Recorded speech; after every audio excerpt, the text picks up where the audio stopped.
তুই আর কোনোদিন চলে আসবি না সেটা আমি জানি, কিন্তু খারাপ লাগছে যে যে লোকটা এত অন্যায় করলো তার সব অন্যায়গুলো তুই ভুলে গেলি। না, কোনো অন্যায় ভুলিনি। অন্যায় কখনো ভোলা যায় না বনু। সমস্ত অন্যায় আমার মনে আছে। চলে যাওয়া মানে সবকিছু ভুলে যাওয়া নয়। এই কথাগুলো আর আমাকে বলতে এসো না মাসিমণি, আমি সব বুঝে গেছি। আসলে তুমি এখন তোমার দিন ফিরে পেয়ে গেছো, তোমার আর এখন আমাদের প্রয়োজন নেই। না না না না, রাগ করবো কেন? এত বড় একটা সিদ্ধান্ত নিয়েছো, বৌদি আসছে, আমি এই একটু আগে জানলাম, কিন্তু জানতামই না।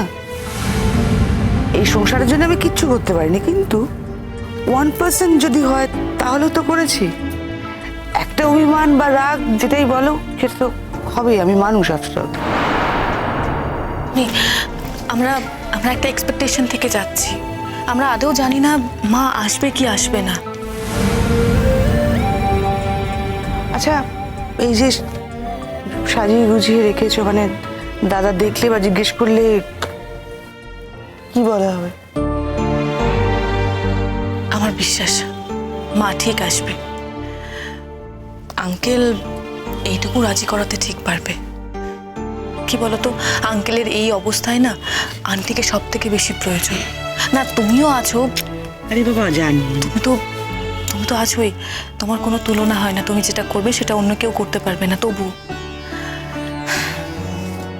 আন্টি তো আঙ্কেলের ওয়াইফের তো একটা ভূমিকা থেকেই থাকে, তাই না? সেই জায়গা থেকেই বলছি। আর আন্টির এতদিনের অভিমান, সেই অভিমানটা ভাঙানোর এই সুযোগ, আর সেই সুযোগটা তো আমাদেরকেই করে দিতে হবে, তাই না? আর কিছু না, এইটুকুই চেষ্টা করছি যে শেষ কটা দিন যেন ওরা ভালো থাকে।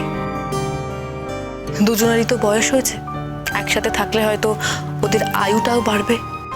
রাধিকা তুমি আমাকে এত বোঝাচ্ছ কেন?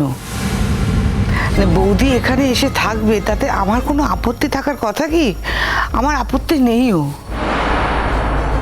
আমি শুধু একটা কথাই বলছি যে এত বড় একটা সিদ্ধান্ত, তোমরা যাবে, বৌদি আসবে, সেটা আমি একটু আগে জানতে পেরেছি। সেটা তো প্রত্যেক মানুষের খারাপ লাগবে, যে কেউ। তোদের কাছে আমি প্রয়োজনে ছিলাম শ্যাম। হ্যাঁ নিশ্চয়ই, তখন তোমার একটা আশ্রয় দরকার ছিল, মাথার উপর ছাদ দরকার ছিল, সেগুলো এখানে পেয়েছিলে, তাই আমাদের সাথে ছিলে। তোর মেশো তো আমাকে বাড়ি দিতে চেয়েছিল, ফ্ল্যাট দিতে চেয়েছিল, আমি তো নিইনি। কারণ তুমি ওনাকে দেখাতে চেয়েছিলে যে ওনার কাছ থেকে তুমি কিছু নিতেই চাও না। আমি দেখাতে চেয়েছিলাম না শ্যাম, আমি সেটাই ভেবেছিলাম, সেই জন্য আমি নিইনি। আমি তোদের কাছে তোদের সঙ্গেই থাকতে চেয়েছিলাম, তোরা আমাকে ভালোবেসে আগলে রেখেছিলি শ্যাম, সেই জন্য আমি এখানে ছিলাম। আমি তো ভাড়া বাড়িতেও থাকতে পারতাম, আমি তো যাইনি বনু। আমি তো সেটা অস্বীকার করি না কোনোদিন বনু।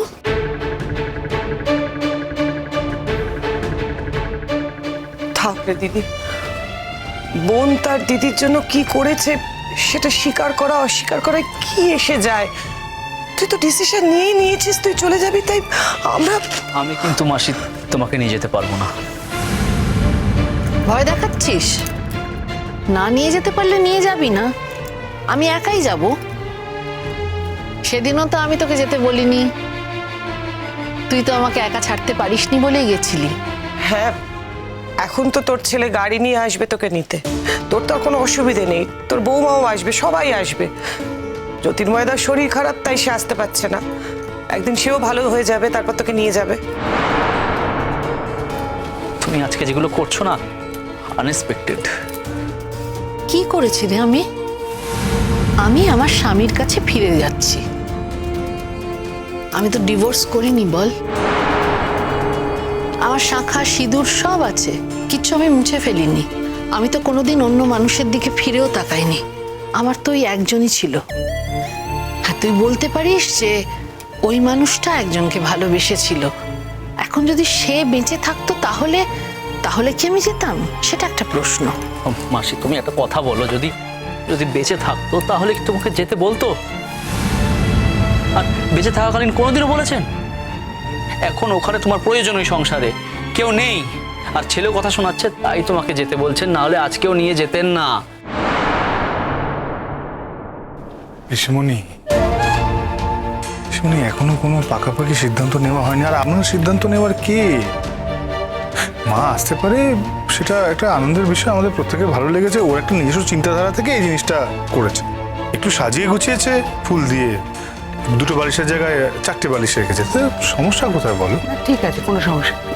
তুমি তুমি তুমি রেগে যাচ্ছ বা ও বলছে, ঠিক আছে, যদি একান্ত না আসে বা যদি কিছু না হয়, সেক্ষেত্রে আমরা বালিশটা যেখান থেকে নিয়েছি সেখানে তুলে দেবো। এর মধ্যে সমস্যা কোথায় আছে? রাধিকা, টাইম হয়ে গেছে, আমাদের কিন্তু যেতে হবে। হ্যাঁ, আমি তো তৈরি। একবারও ভাবলে না যে পিসিমণিকে বলি যে আমাদের সাথে যাবে? না, আমি ভাবছিলাম বাড়ি ছেড়ে সবাই মিলে যাব। মানে তুমি যদি এখানে থাকো তাহলে ওই দরজা খোলার ঝামেলাটা তাহলে ফেস করতে হবে না।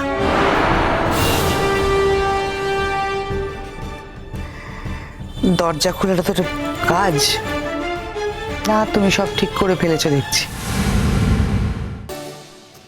হয়তো তুই যেটা বলছিস সেটা ঠিক, কিন্তু কি করব বল? মানুষটা এখন বিপদের মধ্যে আছে। আমি তো তাকে ফেলে দিতে পারি না। হাজার হোক উনি আমার স্বামী, আমার সন্তানের পিতা। তাতে যদি তোদের খারাপ মনে হয় আমাকে, তাহলে আমি খারাপ। দিদি, আমরা খারাপ ভাবছি না, আর আমরা যদি খারাপ ভাবি তাতে কি তোর কিছু যায় আসে? যা, তুই যা। তুই যখন যেতে চাইছিস তখন আর তোকে আটকাবো না। মানে তুইও আমার সঙ্গে যাবি না? না, মা যাবে না, আমি মাকে যেতে দেবো না। আর শ্যাম, তুই চুপ কর না। শ্যাম, তুই কেন রে সবাইয়ের উপরে তোর মতটা চাপিয়ে দিচ্ছিস? প্রত্যেকের তো একটা নিজস্ব মতামত থাকে, এটা তো অনুচিত। শ্যাম, প্লিজ তুই একটু সংযত হ। সংযম? এখানে তো সংযমের কোনো উদাহরণ পাচ্ছি না আমি। হ্যাঁ, তুমি যদি ওদের ডাকটা প্রত্যাখ্যান করতে পারতে তাহলে আমি বুঝতাম যে তোমার লড়াই করার শক্তি আছে। আমি কোনোদিন দাবি করিনি যে আমি একজন লড়াকু মহিলা। আমি চিরকাল গৃহবধূ থাকতে চেয়েছি, আমি জীবনে কিছু করতে চাইনি। পরিস্থিতি আমাকে বাধ্য করেছে। আমি যা করেছি পরিস্থিতি আমাকে বাধ্য করেছে। আমি তো তোকে আমাকে এত বড় করে ভাবতে বলিনি। তুই ভেবেছিস, তারপরে ভেবে এই কথাগুলো বলছিস। সেই দায় তো আমি নিতে পারি না শ্যাম। দিদি, তো দেরি হয়ে যাচ্ছে, তুই যা। ডিসচার্জ হয়ে গেলে আবার। ডিসচার্জ হয়ে গেলে কি হবে? হসপিটাল থেকে একা একা বাড়ি চলে যাবে। হ্যাঁ, তাই চলে যাব। এবার তুই চুপ কর শ্যাম, তোকে আমি অনেকক্ষণ অ্যালাউ করেছি, আর তুই কথা বলিস না। হ্যাঁ, আমার কোনো কথাই তোমার এখন ভালো লাগবে না।